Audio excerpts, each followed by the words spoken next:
Hello. Good morning. Welcome, all of you, to our session on refuturing cities. If you're in the wrong room, please stay. But thank you for those who chose us deliberately. My name is Geci, Karuri-Sebina. I'm here with Thireshen and Huda. I'm going to introduce them shortly. But I wanted, we couldn't have been queued up better than the session this morning. Who were at the opening plenary? So actually, I'm actually quite glad most of you weren't, because it was also a bit of a spoiler. But this morning, part of what the first bit of the plenary was really talking about world building and how we think about the futures of cities, and offered some cues for how we might do that. And what we'll be doing in this session is doing that with actual built environment professionals, and really thinking not just about why we may want to do that and how some people are beginning to do it, but in a way what the way forward could look like in terms of not just reimagining what cities could be, but also imagining how we might create those. But I want to start by asking you to do something, and please trust me when I ask you to shut your eyes. And I'm not going to make you meditate, don't stress. Let's just close our eyes for a moment. And so I'll ask you if you can just do, first of all, blank. So we're blank with our eyes shut. And then I'm going to say a word, and I want you to just note what images come to mind. So, city. The city. The city.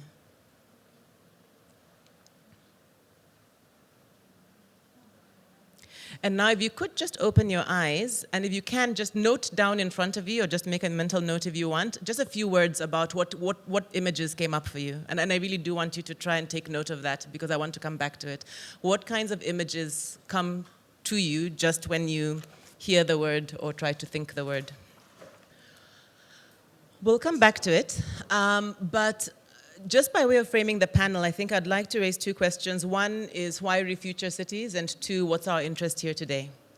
So why refuture cities? There are many, many practical reasons, and I've sworn off statistics, but I'll give you a few if you need them to believe me. But we know about the rapid urbanization, 2.5 billion people living in cities, by 2050, the climate change issues. Over 70% of greenhouse gas emissions come from these places we call cities today, so there's something very particular about them. There's the inequality statistics. In cities, the top 10%, average worldwide, we're told, earn 19 times the bottom 10%. In a city we both know well, Cape Town, it's 29 times. And so that's interesting to note. In public health, environmental health issues, we know about mental health issues, specifically in cities, escalating. Technological advances, 2.4 trillion, I think, dollars going into smart cities as a specific agenda. So that's something worth noting. And then everything else, housing affordability issues, et cetera, et cetera, et cetera. And that's a global phenomenon, not just a global South phenomenon. So there's something about city that needs to be rethought. That's very clear. But besides that, and our interest here today is, why is it that we struggle so much to get beyond the current imaginary of cities then, if they are so problematic? Why often do we see a recurring and reproductive approach to what city building might look like? The idea of the city is old, of course, back to Mesopotamia, so you can talk about whatever thousands of years BC, but the current modern form of what city might mean to many of us, and we'll come later to what some of you may have noted down in your images of the city, is really a 19th, earliest 18th century imagining of what city could be. How is it that that often is the only imaginary we hold of cities? And why I liked the presentation this morning is we saw an extrapolation of that same model of cities into what we even imagine as the future of city. Are there other points or other framings, other provocation points from which we can begin to imagine what future cities could be beyond that singular imaginary? This is what's of interest to us today, and I'm really excited to have with me panelists who, in my view, are doing interesting work and are trying to find alternate starting points, alternate imagination points for how we can begin to imagine cities. So I've got with us today Huda Shaka, who is an urban planner and a sustainability specialist with Gehl, I think a director there, and she's UAE-based. And what I really like is part of how she describes herself is developing future-ready cities.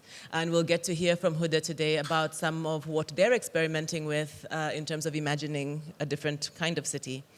Thireshen Govender comes from my current home country, South Africa. He's an architect and urban designer with UrbanWorks. And one of the descriptions there said that Thiresh is involved in the design of transformative infrastructures in post-traumatic spaces. And I've seen some of that work. And I think we'll be hearing about some of the imaginings and experimentations that Thiresh has been doing, again, as an alternative way, perhaps, of thinking about the future of cities. I think this is really exciting as a framing conversation. We're definitely planning to have some time to interact with you and for you to ask these architects and planners whether we're really imagining a different city in the ways that you might think and perhaps challenging some of the words you might have put down in your imaginings of city. Huda, we're going to start with you. I think you've got a few images to show us. We really encouraged the speakers to be as visual as possible. It may not be the kinds of visuals you're imagining after what you saw this morning, but they'll try to convince us that this is really important. So thank you. Over to you, Huda. Thank you, Geci. Everybody can hear me? Fine? Fantastic. And thank you for the provocation to be visual. Sorry. No worries. So I'm going to talk about one project we did as Gehl in Copenhagen. I'm talking about this project in this particular city, but actually we developed an app out of this project, which we're using around the world. So in the methodology, we can and have been using it in other cities around the world, including in Medina and in Dubai recently as well. So we call it the Urban Belonging Project. And the central question we asked people in the city of Copenhagen, what makes you feel that you belong in the city? And so we developed what we call the eye-level city app to help see the city through the eyes of the citizens, residents. We asked them to take photos, go on a walk, tell us how they see the city, and there's also annotate those photos with, positive, negative, how does it make you feel, why do you like it, why do you not like it. So in that way, we collect a lot of data, both quantitative and qualitative, from the individual's perspective. And that's, if you know Gehl, you know that all the work we do starts and ends with the people.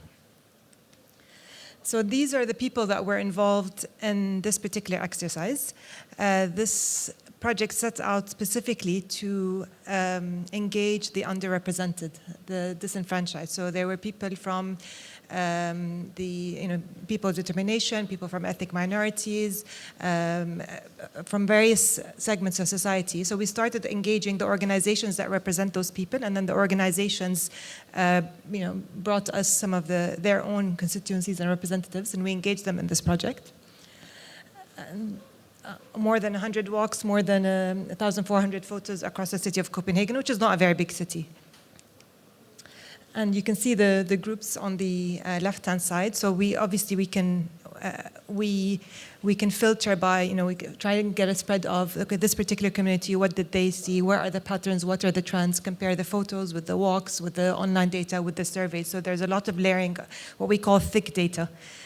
So lots of layers, quantitative and qualitative data. So you'll see there are, there's the homeless, the expats, physically disabled, deaf community, ethnic minorities, etc. So this is an example of some of the photos they took and the annotations. So when they annotate, they can say how the green is in terms of they feel that this place, this space, this photo represents belonging to them. The red is the opposite, doesn't represent belonging, and sometimes it's a mix. And what's really interesting, of course, is looking at how all of this data then correlates. And the green is belonging, the red is not belonging, and obviously there's an overlap. So you see that, I'll come back to this point, but you'll see that some areas are green and red. So what some people see as a space of belonging, other people feel excluded in that space. And this is exactly what we are looking to understand from this kind of work. So there are a few key themes that came out of this, and so there's a whole website that's publicly available on this project. If you just Google urban belonging, you can get the videos, the data, etc. I just wanted to show you a snapshot in the few minutes we had. But there are some key themes that we looked at.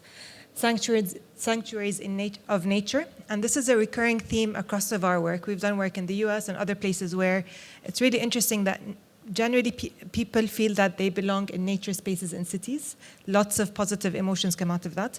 Sometimes negative emotions in ways that we don't expect. So sometimes very manicured nature spaces can make people feel that they don't belong. It's too formal, it's too manicured. But so nature as a theme, we generally look at. Place identity, local community, public space, accessibility. So these are just some of the themes that we're trying to get out of the stories that were shared, because we give people a chance to also record voice and share stories, not just take a photo. So if we look at overall the zones, and this is basically the darker the color, the more inclusive people felt in that space. And this is the same, so this is Copenhagen seen by the eyes of 18 people, I think, or 19 people. And you'll see some, if you try and compare some of the areas that feel very inclusive for some people, or they really feel like they belong there, are the exact opposite for other people. They don't belong there at all. And this is, I mean, everybody who participated in this was from some sort of minority group. So obviously there's then the layer of the typical, if there is such a thing, the typical Copenhagen citizen. That's not even included in this. And so even if we just say minority groups, well, there are hundreds of minority groups, and individually we have different opinions. The minority groups each have different opinions, and then it's really understanding all of that and what does belonging mean to these people. Spatially, but also visually, and the way they interact with these spaces. And this is what I was talking about in terms of the overlap. So you'll see green zones overlapping with red zones, and it's interesting to understand which groups felt like what and what are the patterns. This is just trying to look at nature spaces, which are the hash spaces, and generally the red dots where people feel they don't belong do not overlap with the nature spaces. So generally it's in the very urban spaces that we get this feeling of exclusion and not belonging. And we also ask people to go on walks. So again, it's not just a point thing. Sometimes it's a whole zone, it's a whole area, this whole path, this whole street, this whole route makes people feel excluded, doesn't give them this sense of belonging. So it's looking spatially at a point, but also at a route, and then at a zone, different levels of spatial analysis. And just kind of one final slide to throw in some words. If we looked at, so each segment is one of the minority groups, the mentally vulnerable, the homeless, etc. And if we try and, if we ask them what's a word that describes belonging to you, a space that you belong in the city, what does that have to look like? You'll find some communities like the homeless, they're just looking for the bare minimum, safety, water, just being included, being able to be there. Some other communities who may already have those, they then go to the next level, feeling, like I'm seen and I'm heard, financial accessibility. So it's, yes, we can be there, but does it really, is all the offering available to us?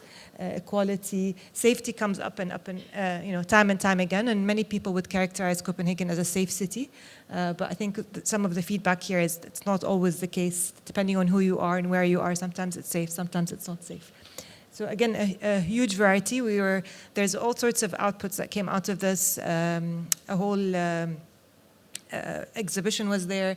The whole process from beginning to end was participatory. So we asked the communities to identify members that can join us. We asked the people who took the photos from the community to also interpret them. So we didn't just take the inputs from the community and get a bunch of professionals to look at them.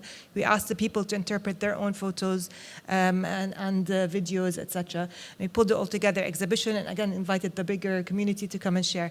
So the process from beginning to end was participatory, very community focused. The technology we developed for this project we can then use for, and are using for many other projects.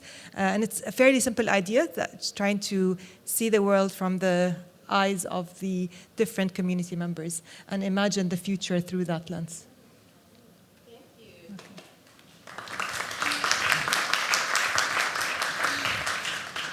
So while you're on the last slide and on that point, Huda, can I just ask, so as a firm, because you are a design firm, have you began to experiment with what you could do with this? So what kinds of cities do we think we can generate similarly or differently from this kind of experiential data that maybe we couldn't have had before without the technology?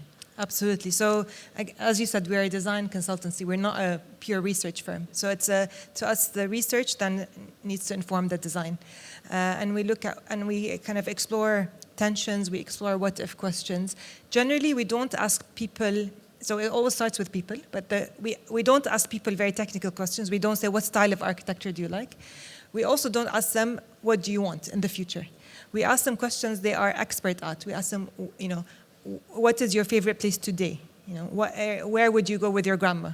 Who do you spend time with in this place? And so ask them, because I think sometimes when we ask people, what do you want? We're almost leading them into this very imaginary world. Whereas if we ask them, what do you like or not like today? Tell us how you feel about that. And then look at the trends and the possibilities. That then helps us to build, think of design guidelines, design briefs, test ideas. We can go back sometimes to the community and say, how does this look like? Put up some images and get some feedback. So it very much does inform the next stage of the design process. So would I be correct to say you use user data about the present or a deeper understanding of that to inspire your imaginings about the future? Yes, I think that would be fair. Okay, excellent. Thank you so much, Huda. Before I get tempted to have a dialogue here, let's have Thireshen. So we go from urban planning, which often works at a spatial scale and tries to make sense of the city around us and the space around us, to perhaps a bit more of a specific scale, although I know Thireshen works across scales, to see some of the experimenting you've been doing in a different context. Yeah, thank you, everybody. I'm hoping the present. I think the slides are coming up. You're going to stand? Yeah, I knew that. Yeah. So I think thank you for the invitation. I think I'm coming from a very different world, and I think Dubai is a bit of a culture shock for me in some way because of the amount of resources you have. And I think I come from a very troubled site, but I think that those troubled sites offer really interesting insights on how to think about urbanization for the majority. So I'm interested in this thing about an urbanism otherwise, which is insurgent in some way. And this image, which might be unsettling for some of us, helps locate me in the urban political reality of the context I'm in, that we need to reconcile something strange here. We need to articulate and build a future when we've got incredible systemic collapse within our governance, environmental systems, political orders, and we wonder, how do we do this when things are collapsing around us? And there's a reality that our systems are failing at a rapid rate, and I'm asking questions, where do we look to in the state of collapse? Because that's an important thing, a paradigm that we need to look at, and we need to do it at a rate of scale that corresponds with the rate of the urgency and the crisis that's playing out. So I have to adjust my practice somewhat. I find that instead of being an architect that I was trained to become, I work more as a forensic scientist, trying to figure out patterns of life that are trying to eke out a relevance and a set of insights that are beyond the imagination that we may have. So I'm sharing with you a site here, and often the sites or the efforts that gets played out within South Africa are incredibly violent sites. They are not made or provided with any permission, endorsement, and they test our ethics and they test what is acceptable. These are shebeens, these are illegal drinking taverns within South Africa, but it's an important site to eke out a livelihood. And politically, they're undesirable and mostly they're illegal. I can't invest in it, and cops can come and arrest me for having a business in the site. But what those yellow lines are showing you is how prolific that is. And it's the kind of urbanization that we cannot neglect and we have to embrace and understand. And this kind of ethnographic drawings are important. It's the stuff that we produce in our studio to understand the micro-mechanics of the social, political, and spatial realities that are emerging from these sites. So while something's happening incredibly quickly, I want to understand the granular anatomical parts of how these things are making and what's being made in order to build a vocabulary. So the idea of being a forensic kind of practitioner is to see what kind of emerging vocabulary is in here. So these are showing the relationships of the tavern as well as how the houses work. When you spend enough time in this almost troublesome typology, what becomes very clear is that it's not as troublesome as we may think. There's incredible levels of sophistication and value, social and political value, that is being provided to these sites that the state can't do anyway. So we've got to find a level of discernment in the rapid, messy urbanization that's playing out. So that's my job, is to see what is productive and what is quite problematic within these spaces. So this is saying that while you've got quite a toxic and problematic typology, that of the the 6 that's there, there's 1 or 2 that's incredibly productive. It's sites for great social gathering and support within vulnerable systems. The point I want to make with this work is that in the rapid urbanization that's playing out within the violent sites that we have in South Africa, we don't seem to have an empathetic tolerance for the first, what we call a convulsion, this mess thing that comes out first. This is an example of what a drinking tavern looked like in Munich 400 years ago. It was similar as it is described in South Africa today, but given 400 years of nurturing and acceptance, it becomes a cultural site where I can go and have a beer and make it part of the October Beer Fest, etc. So the point is that when these things come up, where do we have the grace to look at some of these really uncomfortable things and harness it and bring it in to the future-making process that other civilizations have had for 400 years? So I'm showing you one site at a really granular level. What I'm interested in is how these things work at a larger scale. There's a resource scarcity we have within the context of South Africa or Southern Africa that is shareable to most of the urbanizing world. How do we bring about rapid, intense, transformative change in a resource scarce environment when systems are collapsing? That's a hard thing to reconcile. And I think that there's a relational sophistication within these sites that we need to leverage. This is an example of all those illegal shebeens in red dots, where the state, with no money, says that if you trade on the yellow zones, we won't criminalize you. And what happens immediately afterwards, all the shebeens go onto that street and they occupy those spaces, and it creates another kind of problem. But if you're patient and you wait for 6 more years, you'll find that the economic diversification that plays out there is the transformative work that we were seeking to do, done with no money from the state, but all leveraging the resources of individuals. And then if you ask, again, how the forensics would ask, is where does this come from? It comes from really simple basic infrastructure that we all have and can execute. So it's not about thinking about things from foreign or radical ideas. It's about using everyday pragmatic things in a really intelligent way, leveraging the resources of the majority. So this is showing how that kind of toxic pollutant shebeen, which is the red thing, is an important pioneer typology to generate complex urban formations. And when you spend enough time in the sites, you see that there's a series of relational businesses that all keep the system in play, and it plays out over and over and over again. So the point that I'm trying to make is that there's this relational logic that needs to be observed, documented, and amplified, and that is something that we could look at. Again, all of that comes out without any state intervention, creating a high street in Namibia that looks something like that. Now, the strange thing is that there are practices, clandestine practices that we don't endorse, we may not accept, but we have to acknowledge as a significant part in making our cities. The question I ask is, how do we hack and intervene and augment these existing systems to tip the balance to make it a little bit more productive, inclusive, and transformative for what we're seeking to do? So this is an example of a commuter bus. This is people traveling between Zimbabwe and South Africa, leaving Johannesburg to Bulawayo. And what you're seeing in this commuter bus, I'm taking a section, I'm cutting 14 times through this bus to show you what's happening in here. There's a conversation between a passenger and the bus driver to take goods, my excess mayonnaise, my eggs, my shampoo bottle, etc., that I cannot get in Zimbabwe, I'm putting on a commuter bus and taking every space within that bus and hacking this commuter bus to become a freight bus. There's 220 buses of these that leave that port every day, so I can just imagine the kind of freight that's moving in a unregulated way through Johannesburg. So that bus, that piece of infrastructure, hacked through a set of conversations, means that there's a trade route that gets developed, and that trade route is intercepted at all of those dots by, what do you call these guys? Intermediaries, the cops basically, the bandits on the westerns. They're there to basically say, hey, you got to pay me 20 Rand or you got to pay me some money in order to go further. And every time I go past each dot, my $2 Head and Shoulders shampoo becomes $20 US in Zimbabwe. And that economy is happening over and over again. So these things are happening. We need to acknowledge it. It's happening at scale, and it all comes about from a conversation between someone here who sees an opportunity in infrastructural residue. So when that plays out, that's one route, and I'm letting you know that in Johannesburg, that's the kind of system, illegal, really sophisticated infrastructure system that's happening underneath our nose right now. And that's the kind of scenes that happens in terms of how trading is working. You've got complex relations about how a trader, an immigrant trader, needs to conceal their presence and identity because they're there illegally, but at the same time reveal their goods and services. That's an interesting architectural paradox that we've got to reconcile there.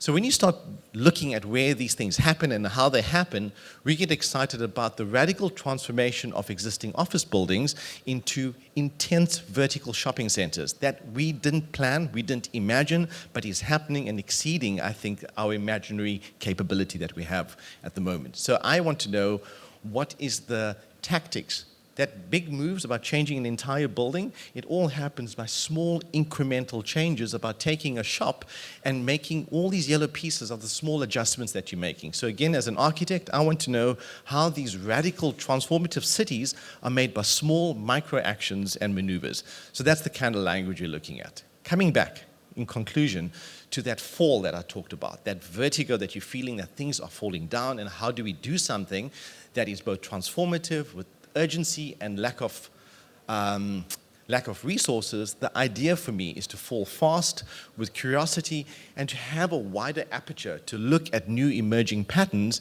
that we could hack to shape the urbanity that we're imagining. So that's where I'd like to stop. Thank you.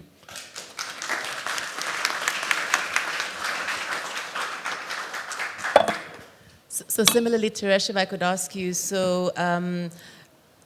lots of wonderful, I think, again, another level of learning from emergent practice. Any sense yet of what this might inspire in terms of an imaginary for a future city? Is that something that you do in your work or that you have a comment on? Like, where do you think this takes us in terms of what future city then might look like similarly? Is it more of that, or is it potentially something different? I think it's a coexistence of them both. I think that what's interesting here is about cracking open a set of practices and politics that has been excluded, and you're finding that it is actually creating a parallel kind of urbanism that is testing the limits of more regulated systems. So I'm finding that that's going to be the majority world that I showed you because of how responsive it is, how prolific it is, and I think that these things have quite sophisticated networks locally, regionally, and internationally. So I'm seeing these as incredibly resilient infrastructures that would become a dominant way of supporting life. I'm curious to hear how Huda reacts to this. So we'll just go into a bit of engagement as panel. I think we'll still have some time to speak to the room. I'm sure the room is a little surprised. You might have expected to see something different, so I'm curious what's sitting with the room as well. But it's nice to obviously see a presentation from Copenhagen, which for some people is one of the smartest cities actually that many places try to model after, especially around environmental sustainability, the cycling and all of these things, and yet you're giving us a different view. And then seeing a South African presentation that's from a very different context, what does that bring up for you? Yeah, I think this question of informality. And it's everywhere, right? If it's in Copenhagen, it's in Dubai, it's in Johannesburg. Even if there are no slums in Dubai or in Copenhagen, informality is still there. And really understanding comes down to listening to the stories of the people. How do they use the space? How do they use the infrastructure? And then it's I can as an urban planner, I can sit in my office and plan for the next 20 years. I will have no idea how the people are using what I'm planning. So there's no substitute really to going out and asking and listening and observing how people use the space or the infrastructure. And then maybe to both of you, so we are all trained as built environment professionals, which not everybody in the room necessarily is or cares about, but we are the people, I include myself sometimes on a good day, among the architects, the planners, the urban designers, who in fact are meant to be the ones who come up with the positive future that people are expecting to see, or the future city that people are expecting to see. And I think you're both demonstrating more appreciative approaches to how we may do this practice, which I imagine is quite different from what you were trained to do. I think, Thireshen, you said that. I don't know whether I would assume we're all trained more or less the same, and and you kind of learn the grades, and then you're taught how to imagine things that may have nothing to do with the context and the sorts of things you all are showing us today. What do you think happens from here as the practice of the built environment that has to produce the future city. So I know you mentioned, Huda, that perhaps the different imagination comes out of that appreciation. Do you see that that is something that's happening industry-wide, at least in the context you're working in? Do you see a promising shift in city making, or do we continue reproducing the same cities in spite of the kinds of insights you're getting? I'm generally an optimist, but I'm struggling to say yes. So I think as urban planners, so we're not decision makers.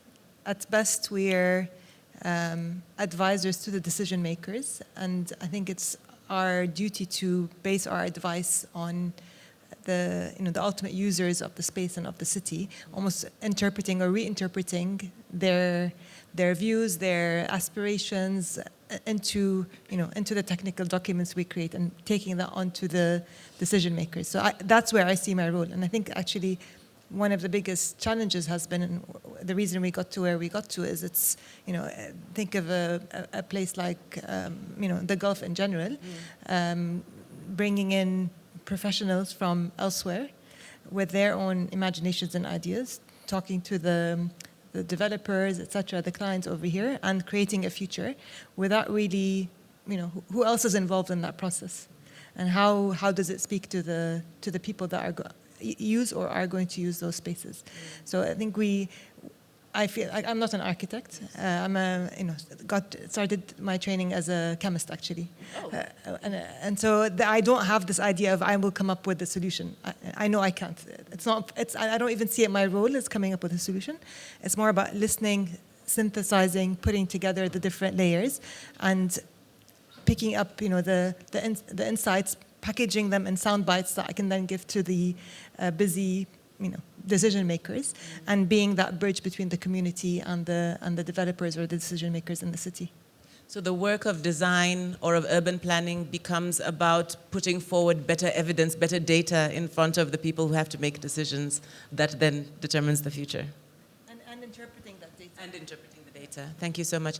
Thiresh, we've talked a lot about imagination, and part of our work together, and it's the same question really, but began from being very critical about the kind of images we saw as the image of the future city, which has very little to do with the kind of emergent practices you've been studying.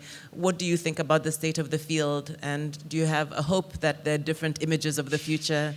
Yeah, I think we suffer a situation where that the ocular bias we have means that the image can one build consensus, but it can also distract us. It's a projection of something, and it takes a lot of resources from states that I'm talking about and move someone in a direction. But it's a consensus building exercise. And I think that that's one way of dealing with it, the glossy images that you see across our African cities to say that this is how development will play itself out, all copied from other places. I think that one of the things we're trying to do is to challenge the idea of that finite image. It's not that finite image. It's a set of iterative reactions in a really sophisticated way that you need to think about in a systemic way. So that's what we're arguing for. And I think that in lieu of having the drawing, it's to describe a sophisticated set of relations that can course correct as it goes, deal with shocks, deal with opportunities as it goes. Now, to take that, and here, what I'm sharing with you are often sites that are incredibly impoverished, highly violent, and they don't sit well in certain spheres because that is poverty, right? So what we try to do is manage how we take the image of really tough environments and not show it through the aesthetics of it, but the systemic sophistication behind it. So that's why those things have become drawings, because it could become my home or anyone's home. And when you start seeing that, you see how receptive people are to say, oh, is that the sequencing of things? And that is the probability of getting something. Now, the stuff I shared with you helps us build an anticipatory way of thinking about our cities, whereas that image reduces the ability to anticipate. It's a forceful pursuit of something. So I think that this is a counterpoint to thinking about the image versus a set of relational setups with evidence. So away from the single image which your architect friends develop for us, Yes. these wonderful renderings we all see of the future city, to an appreciation actually that it's the process, stupid.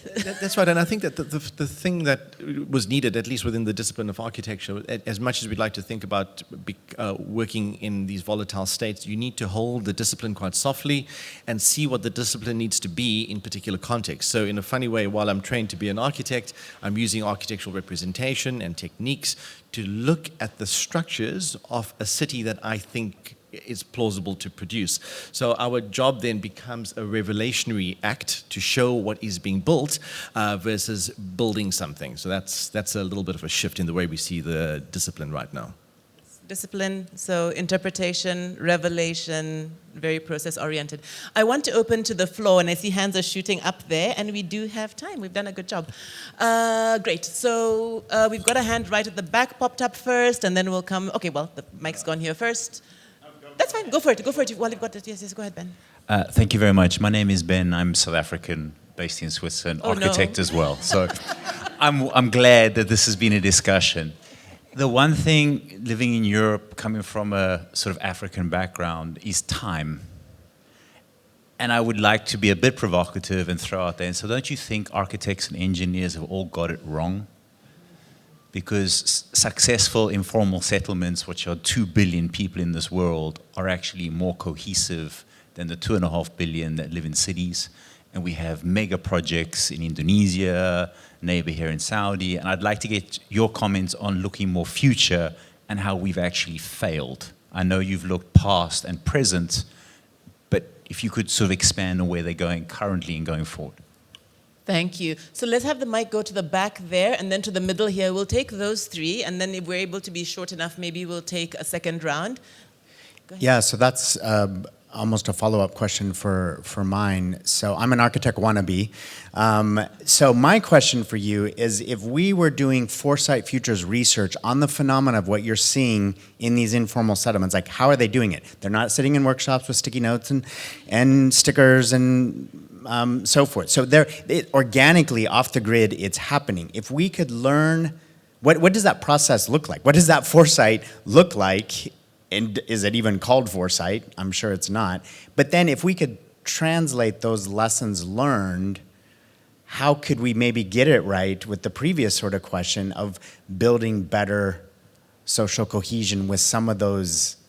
Geci, is the question making sense? I'm wanting to understand what we can learn from a very informal way of building the future for these communities. What lessons can we learn? I live in Nairobi. How could we translate that into the Nairobi environment? I think it's a good question. So we've got that one. We'll come here, and while the mic is coming, I love that you've introduced the word learning. And often when we talk in these spaces about innovation, we often miss that the most fundamental, oh, the hand is there, sorry for the microphone in the middle, is that the most important aspect of innovation is exactly that capacity to learn. So how do we learn from these things, and do we learn at all?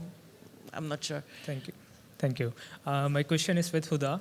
So you mentioned you had a lot of research, and there are a lot of design consultancy firms out there. I work in one of the design consultancy firms as well. I'm not an architect, but a built environment professional.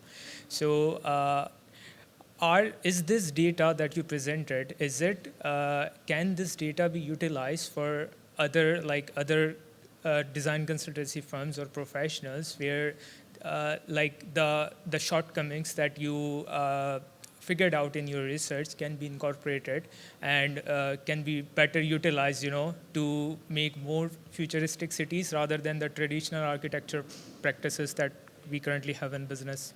Thank you. Great. I'm going to take a fourth one if you don't mind, because I saw it here just in case we don't make it back. Thank you, Geci.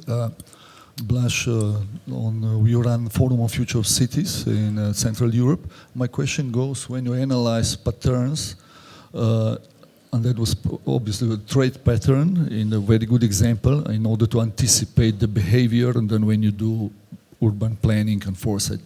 So do you also analyze the patterns of schooling, or how those in the communities, how kids could have an access for school, and how the school is planned to be there, because there is an obvious area where you have an intervenience. Of course, police is not coming, but there is some state authority or some, like education that need to interact with local communities. So how are those patterns when you plan the areas, or how they come together, how they communicate?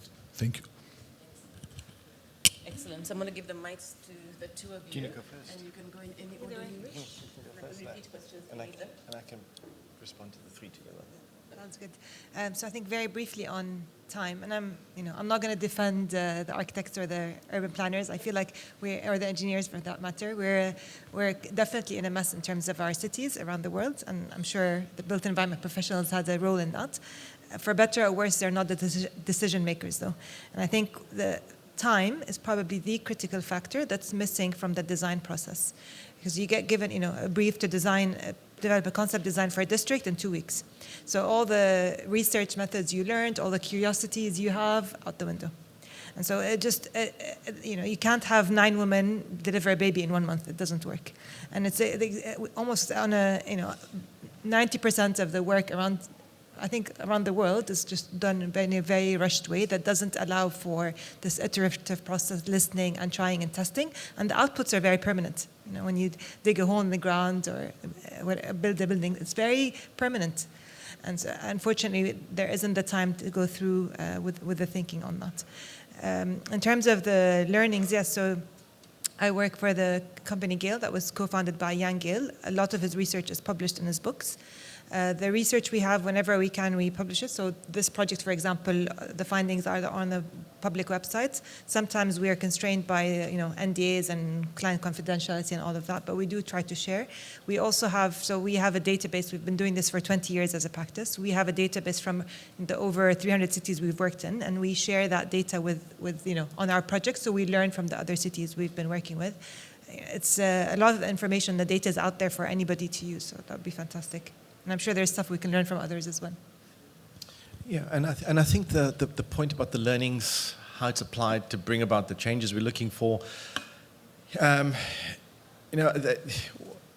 of the things we'd like to hope for is a more empathetic power base that's within private capital or the state, and we don't have that yet. I think so. In the absence of having a listening, powerful entity to absorb that insight, which is not there yet, it's coming, that's being built, you find that the claims to these spaces are quite violent. They are pushing the legal limits and what we call extra legal. So in a funny way, being extra legal means that what I'm doing right now is not legal yet.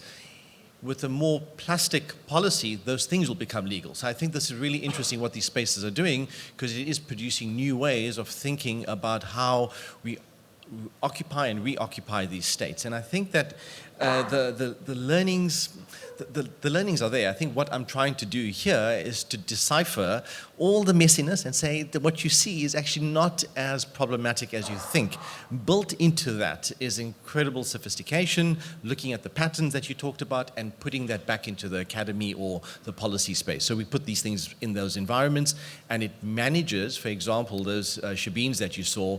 When we presented that data to the health department, they said, hang 10, we can't go and criminalize those things, and it changed the policy. So that's an example of how it goes and plays an advocacy role.